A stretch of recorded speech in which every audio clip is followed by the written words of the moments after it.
ಗಾನಗಾರುಡಿಗ ಎಲ್ಲ ಭಾಷೆಯ ಹಾಡುಗಾರ ಹೆಮ್ಮೆಯ ಎಸ್ಪಿ ಬಾಲಸುಬ್ರಹ್ಮಣ್ಯಂ ರವರ ನಾಮಾಂಕಿತದಲ್ಲಿ ನಿರ್ಮಾಣವಾಗಿರುವ ನೂತನ ಸಭಾಂಗಣ ಉದ್ಘಾಟನೆ ಹಾಗೂ ಮರಿಸ್ವಾಮಿ ರವರ ಕನಸಿನ ಎಸ್ಪಿ ಬಾಲು ಸರ್ ರವರ ಪುತ್ಥಳಿ ಇರುವ ಚೊಚ್ಚಲ ಸಭಾಂಗಣವನ್ನು ದಿನಾಂಕ 30/8/2024 ಶುಕ್ರವಾರ ಸಂಜೆ ಉದ್ಘಾಟನೆ ಮಾಡಲಾಯಿತು.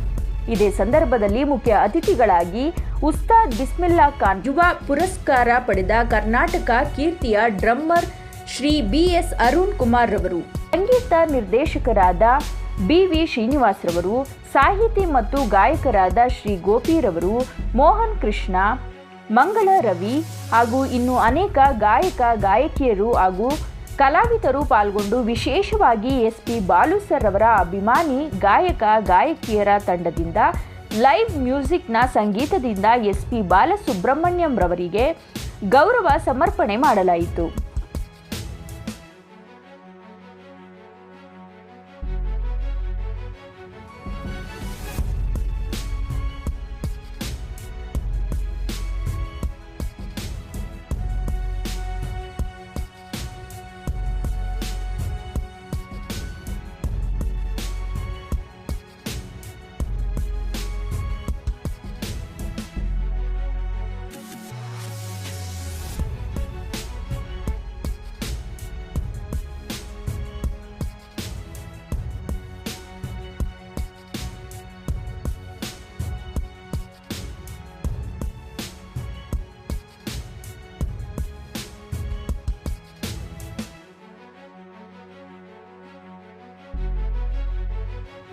ದೇವರು ಜಗತ್ತೊಬ್ಬಗೆ ನೇರವಾಗಿ ನಮ್ಗೆ ಕಾಣಿಸಲ್ಲ.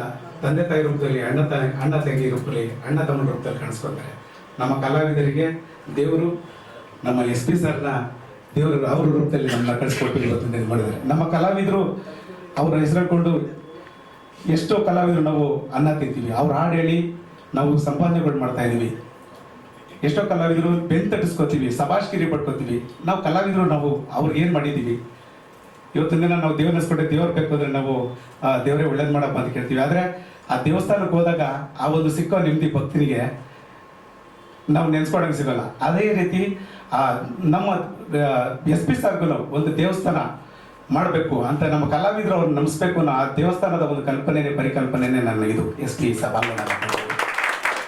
ಇವತ್ತಿನ ದಿನ ಅದನ್ನ ಉದ್ಘಾಟನೆ ಮಾಡಬೇಕಾಗಿ ಅವರ ಆತ್ಮೀಯರಾದಂಥ ಹಲವಾರು ಗಣ್ಯರು ಇವತ್ತು ಬಂದಿದ್ದಾರೆ.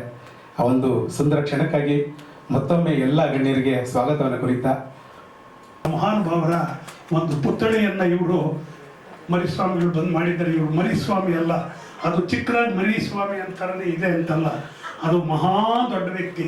ಇವರು ಮಹಾನ್ ದೊಡ್ಡ ವ್ಯಕ್ತಿಗಳು. ನಮ್ಮ ನೂರಾರು ಪುತ್ಥಳಿಗಳಾಯಿತು, ನೂರಾರು ಪಾರ್ಕ್ ಹೆಸರು ಬಂತು. ಅದರಿಂದ ನಮಗೊಂದು ಹೆಮ್ಮೆ ಆಗಿದೆ. ಹೌದು ಸರ್, ಅಲ್ವಾ ಸರ್, ಅದೊಂದು ಸಂತ ಅವ್ರ ಪುತ್ಥಳಿಯಿಂದ ಬರಲ್ಲ ಸರ್, ನಮ್ಮ ಮನಸ್ಸಲ್ಲಿದ್ದಾರೆ. ಅವ್ರ ಹಾಡಿನ ಮೂಲಕ ನಾನು ನಿಜವಾಗ್ಲೂ ನೀವು ಹಾಡು ನೀವೆಲ್ಲ ಎಂಜಾಯ್ ಮಾಡ್ತೀರಲ್ವಾ? ಹಾಡು SP ಅವ್ರು ಬಂದು ಹಾಡು ಬಂದರೆ ನೀವೆಲ್ಲ ಎಂಜಾಯ್ ಮಾಡ್ತೀರ. ನಾನು ಒಬ್ಬನೇ ಕೂತಿರ್ಬೇಕು ಹಾಡ್ಬೇಕಾದ್ರೆ ನಿಜವಾಗ್ಲು ನನಗೆ ಒಂಥರ ನೋವು, ಒಂಥರ ಅವ್ರ ಹಾಡು ಕೇಳ್ತಿರ್ತೀವಿ, ಏನೊಂದು ದುಃಖ. ನನಗೆ ಹಳೆಯ ನೆನಪಿಲ್ಲ. ಈ ಸ್ಟ್ಯಾಚುನ ಅನ್ಮೇಲ್ ಮಾಡಿದ್ದೀವಿ SPB ಸರ್ ಅವ್ರದ್ದು. ಅವರೆಲ್ಲೂ ಹೋಗಿಲ್ಲ, ನಮ್ಮ ಜೊತೆ ಇದ್ದಾರೆ ಅಂತ ಹೇಳಿದ್ರು. ಖಂಡಿತವಾಗಿ SPB ಸರ್ ಅವರ ಆಶೀರ್ವಾದ ನನ್ನ ಮೇಲೆ ಎಷ್ಟಿದೆ ಅಂದರೆ, ನಾನು ಹುಟ್ಟುಹಬ್ಬದ ದಿನಾನೇ ಅವ್ರು ನನ್ನ ಕರೆಸ್ಕೊಂಡಿದ್ದಾರೆ. ಅವ್ರ ಮುಖಾಂತರವಾಗಿ ಇಷ್ಟೇ, ನಾನು ತುಂಬ ಲಕ್ಕಿ ಅಂತ ಭಾವಿಸ್ತೀನಿ. ಇದಕ್ಕಿಂತ ಜಾಸ್ತಿ ಏನು ಹೇಳಬೇಕಾಗಿಲ್ಲ, ಹೇಳಿದ್ದಾರೆ ಅವ್ರ ಅನುಭವಗಳು. ಮಹಾನ್ ಕಲಾವಿದರು SPB ಅವ್ರ ಹೆಸರಲ್ಲಿ ಒಂದು ಸಭಾಂಗಣ ಅಂತ ಮಾಡಿದ್ದೀರಾ. ಅದರಲ್ಲಿ ತರಬೇತಿ ಕೊಡ್ತಿದ್ದೀರಾ. ನನಗೆ ಮುಖ್ಯವಾಗಿ ಇಷ್ಟ ಆಗಿದ್ದು, ಎಷ್ಟೊಂದು ಜನಕ್ಕೆ ತರಬೇತಿ ಸಿಗುತ್ತೆ. ಎಷ್ಟೋ ಜನದಲ್ಲಿ ಆಸೆ ಇರುತ್ತೆ ಗಾಯಕರಾಗಬೇಕು ಅಂತ. ಇಲ್ಲಿ ಒಳ್ಳೆ ತರಬೇತಿ ಸಿಗಲಿ, ಇಲ್ಲಿಂದ ಹಲವಾರು ಗಾಯಕರು ಗಾಯಕಿಯರು ಮುಂದೆ ಬರಲಿ, ಹಲವಾರು ಕಾರ್ಯಕ್ರಮಗಳು ಇಲ್ಲಿಂದ ನಡೀಲಿ, ಎಲ್ಲರಿಗೂ ಒಳ್ಳೇದಾಗಲಿ. ಟೇಸ್ಟ್ ಬದಲಾಗ್ತಿದೆ ಅಂತ ನನ್ಗನ್ಸುತ್ತೆ. ಸಂಗೀತ ಯಾವತ್ತಿದ್ರೂ ಇದ್ದೇ ಇದೆ, ಆದರೆ ಮತ್ತೆ ಆ ಒಂದು ಸದಭಿರುಚಿಯ ಸಂಗೀತ ಎಲ್ಲರಲ್ಲೂ ನೆಲೆಗೂಡ್ಲಿ ಅಂತ ನಾನು ಹಾರೈಸ್ತಾ ಇದ್ದೀನಿ.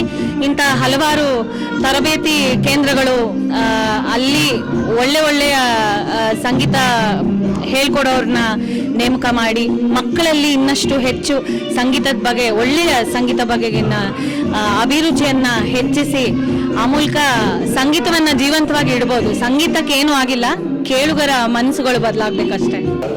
SPB ಸಭಾಂಗಣ ಉದ್ಘಾಟನೆ ಆಗಿದೆ.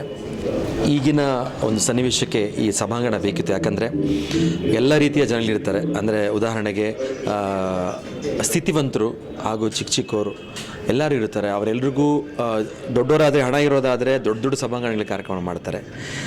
ಸ್ಥಿತಿವಂತರು ಅಲ್ಲದೇ ಇರುವಂಥವ್ರು ಹಾಡಬೇಕು ಅನ್ನೋರಿಗೆ ಇದೊಂದು ಒಳ್ಳೆಯ ವೇದಿಕೆ ಹಾಗೂ ಸಭಾಂಗಣ.